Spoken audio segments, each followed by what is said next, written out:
Quarta convicção, que deve formar a nossa mentalidade de evangelização e discipulado. Quem faz discípulos? A resposta aqui parece muito óbvia, né? Agora, embora a ampla maioria não discorde que discipulado é para todos os discípulos e que discípulos devem envolver-se no trabalho da igreja, no entanto, esses mesmos, e é importante considerar isso, esses mesmos consideram que envolver-se em algo como tarefa administrativa, ajuda administrativa, trabalho braçal, organização das cadeiras, limpeza do templo, da igreja, tesouraria, alguma ajuda ministerial, ou seja, sempre em questões ligadas ao serviço da igreja, nunca como fazer de perdidos discípulos e aprendizes de Cristo.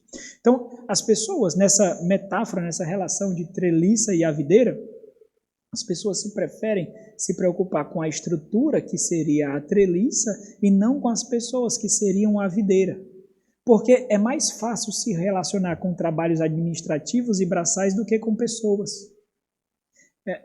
Quando eu me relaciono com pessoas, eu estou dando um passo para a exibição de quem eu sou. Eu vou me expor. Um relacionamento discipulado é exposição constante. Você não precisa manter uma máscara. Você não precisa construir uma imagem, porque quando você constrói uma imagem, você não edifica. Você vai falsear o evangelho na sua vida, você não vai mostrar como ele é, você não vai mostrar isso, você vai falsear ele. Você não precisa disso. É por meio das suas fragilidades, das suas fraquezas, da sua simplicidade, que o evangelho vai operar, que Deus vai trabalhar.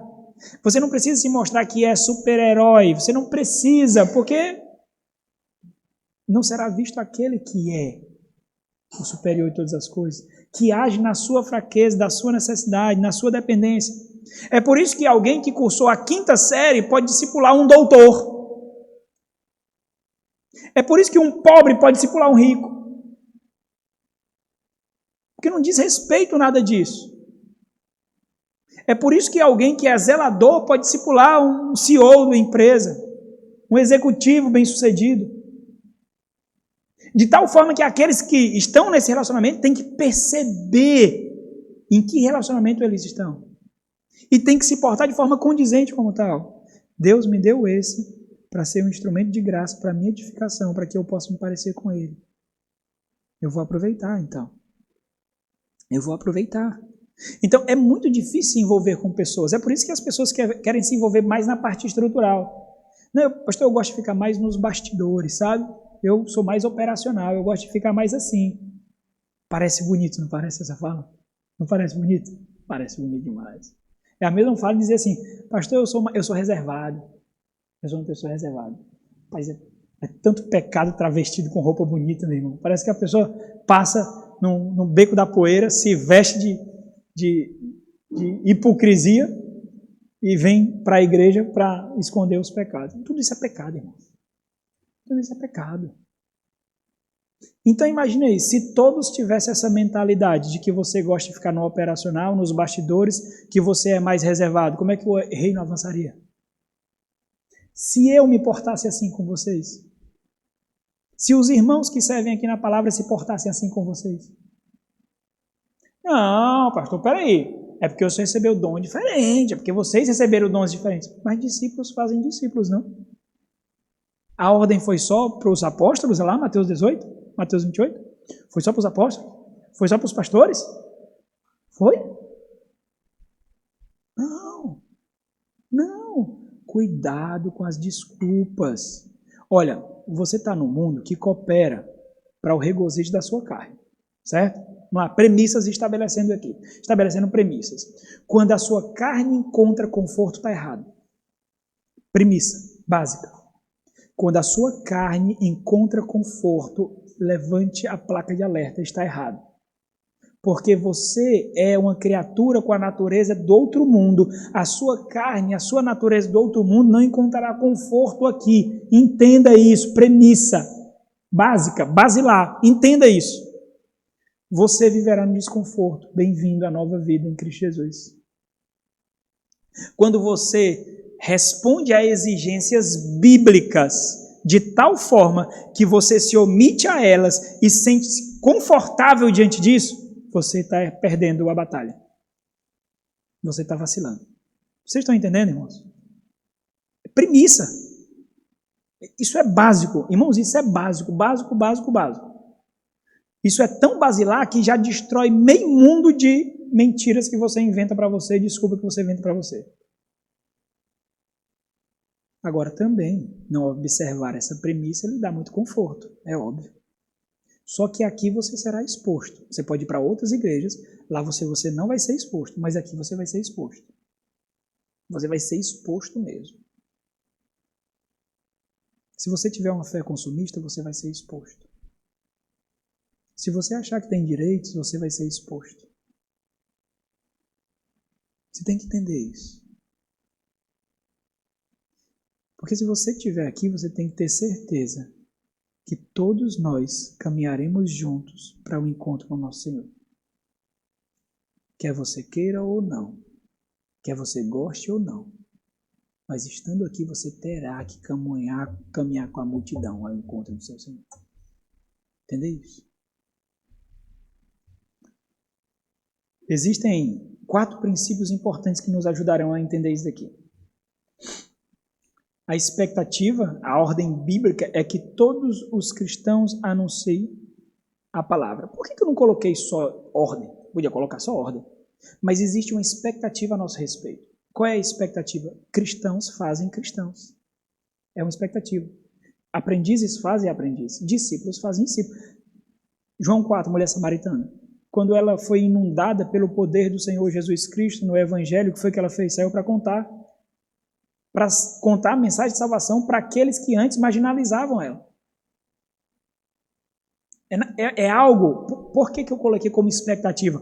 Porque é algo que flui da nova criatura. É algo que flui do cristão. É uma expectativa que tem a nosso respeito. Expectativa positiva, é uma ordem. Então, nós tanto obedecemos como nós evidenciamos quem nós somos quando nós fazemos.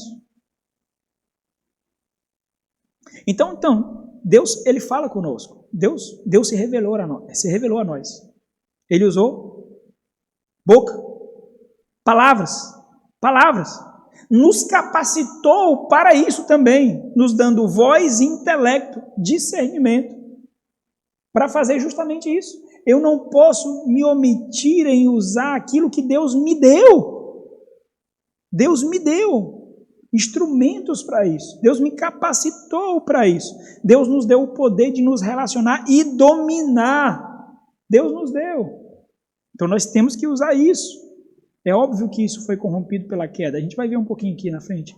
Isso foi corrompido pela queda. O que acontece? Vem a timidez, medo de constrangimento, medo de intimidação, vergonha. Tudo isso leva à omissão. Tudo isso. Isso foi pós-queda. Porque eu não tenho o dom do evangelismo, sabe? Eu não tenho. Eu não sei falar de Jesus. Eu não sei. Aí você precisa usar a premissa lá. Qual é uma premissa? Eu tenho que fazer. Eu não posso me eximir de fazer. Então, eu tenho que arranjar um jeito para fazer. Premissa. Eu tenho que fazer. Básico. Eu não tenho a opção de não fazer. Então, dentro da minha realidade, das minhas peculiaridades, sou tímido, eu sou uma pessoa que tem um medo de ser exposto. Quando me coloco numa situação de vergonha, eu me fecho porque eu tenho uma autoestima muito baixa e isso me constrange demais. Então, ok. Se existe uma premissa básica de que eu não posso me eximir de fazer isso e eu tenho todas essas características, eu tenho que usar a minha inteligência para arranjar uma forma de fazer. Não é não? Porque senão você vai colocar uma necessidade sua diante de uma ordem de Deus e quem é que vai ganhar? Você. Parabéns, você é soberano. Faça esse exercício que a sua carne não vai ganhar de você, irmão. Faz esse exercício sempre. Quando está você e Deus, quem é que ganha? É sempre. Não vai ter um dia que você, hoje eu ganhei. Olha, hoje eu ganhei dele. Não vai ter. Você tem que fazer. você é encabulado, envergonhado, tímido, te vira. Você vai ter que fazer. Chega na escola assim, pai, me dá um dinheiro para eu pagar um lanche para um colega lá que ele não tem, sabe? Eu sei que a gente não tem muito também, mas me dá um dinheiro aí, porque eu acho que vai ser interessante eu entrar em contato com ele dessa forma. Paguei um lanche lá naquela semana, outra semana eu peguei o meu lanche e dei para ele, dividi com ele, e aí ele vai, algum momento será que ele pergunta, por que tu deixa de comer para me dar? Aí você fala da graça de Cristo, fala da misericórdia. Porque o Senhor já me deu aquilo que eu não mereço e eu sinto a obrigação de cuidar de outros que estão ao meu redor. Foi simples, não foi? Você não precisa de grande pompa. Não precisa abrir uma teologia sistemática.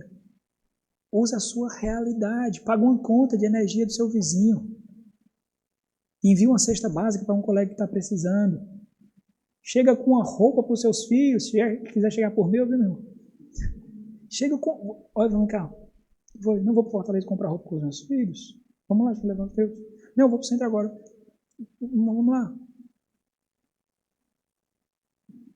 Usa. O Senhor lhe deu instrumentos para isso. O problema é porque nós somos muito audaciosos para prosperar academicamente, profissionalmente, mas nós somos nanicos para o reino. Meus irmãos, nós vamos ser cobrados. Você vai ser cobrado diante dos frutos que você deu para esse mundo ou para o mundo por vir. Você vai ser cobrado para isso. Então usa, observa essas expectativas que tem. Primeiro, como isso acontece na prática? Como isso acontece na prática? Bom, não é pregar de qualquer jeito. Não é manipular o evangelho. Não é adaptar o evangelho. Não é tornar o evangelho palatável. O evangelho é indigesto para a velha criatura. E é isso mesmo que ele tem que ser. A pessoa vai dizer assim, eu não entendo, eu não estou conseguindo engolir. Ainda não, daqui a pouco você vai conseguir. Continua. Daqui a pouco você vai entender. Continua. Mas essa luta, ela é louvável. Meus irmãos, existe a morte e uma vida ali. Vocês acham que não vai existir luta? É claro que o defunto vai ficar se debatendo ali. É óbvio. É óbvio. Você vai tirar um peixe do habitat dele e vai colocar fora da água, ele vai ficar se debatendo. É isso que você está fazendo quando você está tirando do mundo caído e levando para o reino de luz. Ele vai ficar se debatendo. Então não espere que as palavras sejam recebidas a contento, com aplauso. Olha, você falou tão bem, sabe? Sabe, sua palavra foi assim tão maravilhosa. Eu disse, rapaz, ou ele nasceu de novo aqui imediatamente, ou ele não entendeu nada. Porque se ele não se converteu e está falando desse jeito, então o negócio ficou ruim. Ou eu estou pregando mensagens mortas, ou então ele nasceu aqui. Por isso que eu não me envaideço não, quando alguém... pregou tão bem, então, esse pai me colocou, foi na parede aqui. Porque ou é um morto falando e eu estou lascado, ou então é alguém que nasceu de novo, aí glória a Deus. Vocês estão entendendo? Porque é indigesta, meu irmão. As palavras do mundo por vir, elas são indigestas. Não dá mesmo, não. Então espere, não manipule, porque senão você vai achar que é o seu poder de persuasão. Não manipule. Você tem que esperar uma negativa, você tem que esperar o desconforto, você tem que esperar o contraditório, não, e seja chato. Seja chato mesmo. Porque aí você vai mostrar o preço do quanto você se importa com aquela pessoa. Bom, existem muitas formas, né, de proclamar a palavra de Deus e nós devemos usá-la sem manipular, sem maquiar, sem alterá-la. Nós vamos usar os atributos que Deus nos deu, o intelecto que Deus nos deu. É aqui que nós usamos o conhecimento que nós adquirimos. É aqui que nós começamos a usar. Porque nós lemos livros, porque nós assistimos aulas, porque é aqui que nós começamos a utilizar isso, né? Então, o Senhor nos deu capacidade para fazer essa palavra compreensível, sendo agentes do Espírito Santo do Senhor, sem manipulá-la, né? Inibições precisam ser superadas. Eu já falei sobre isso. Inibições não são barreiras. Lembra lá. Edificarei, o Senhor diz para Pedro, edificarei a minha igreja e as portas do inferno não prevalecerão sobre ela, certo? Diante dela, ok? Aí a igreja para diante das suas inibições. Rapaz, as suas inibições são maiores do que as portas do inferno. Porque se a igreja, se as portas do inferno não vão conseguir parar a igreja, a sua inibição vai? Não vai. Use os meios que Deus lhe deu. Deus lhe dotou com tudo necessário para fazer de você um pescador de homens, um agente do seu reino.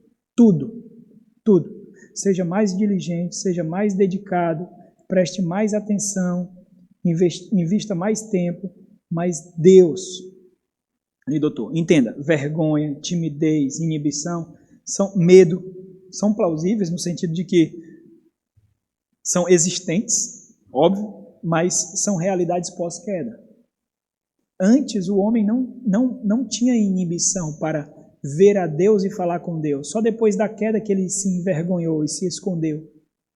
Então, todas essas coisas são verdadeiras, mas são realidades pós-queda. Então, tem o toque do pecado aí.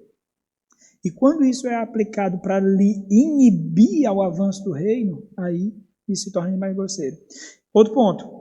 Um púlpito expositivo tem uma igreja expositiva. Você é capacitado com exposição para expor aquilo que você é. Isso tem que ser compreendido também. O púlpito expositivo pertence a uma igreja expositiva.